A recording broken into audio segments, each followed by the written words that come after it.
Kenapa Gadai Nyawa layak mendapatkan juara 1 di lomba nulis Lentera? Karena idenya menarik, beda dari yang lain gitu ya.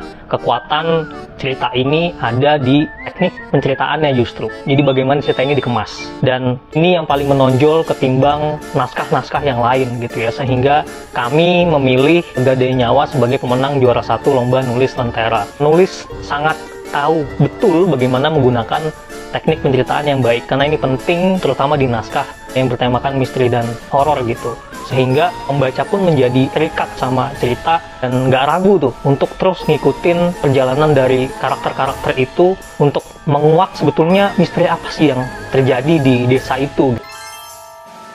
Idenya dan kemasannya menarik ya. Idenya ini kan horor ya, tapi penulis ini menyampaikan atau mengemas ceritanya secara komedi, secara komikal. Nah ini kan dua hal yang bertolak belakang nih, tapi penulis bisa meramu itu dengan baik sehingga kita bisa merasakan misterinya juga sekaligus ketawa gitu ya ketika baca ceritanya. Kita juga tetap mau ngikutin ceritanya dari awal sampai akhir. Sebetulnya nih hantu jeruk nipis ini apa gitu dan bagaimana gitu ya, kok bisa dikatakan sebagai ada hantu yang mendapatkan julukan jeruk nipis gitu ya. Itu kita bisa membayangkan di kepala bagaimana situasinya begitu komikal, dan itu semua tanda bahwa penulisnya ini berhasil mengemas cerita horor ini gitu, menjadi sebuah komedi.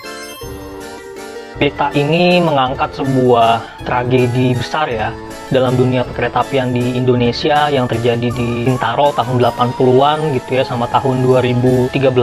Jadi kalau teman-teman baca cerita ini, latarnya tuh di situ kita diajak jalan-jalan ke era itu dan diajak untuk mengingat bagaimana tragedi itu terjadi, dan penulisnya itu meminjam tragedi itu sebagai ide cerita yang dikemas secara menarik pula karena banyak sudut pandang yang digunakan. Kalau teman-teman baca, karakternya itu bukan karakter tunggal, ada beberapa karakter utama dalam cerita ini yang memperkaya cerita. Udah gitu ditambah bagaimana misteri atau kehororan kereta api itu atau stasiun kereta api itu dari pengamatan warga-warga sekitar.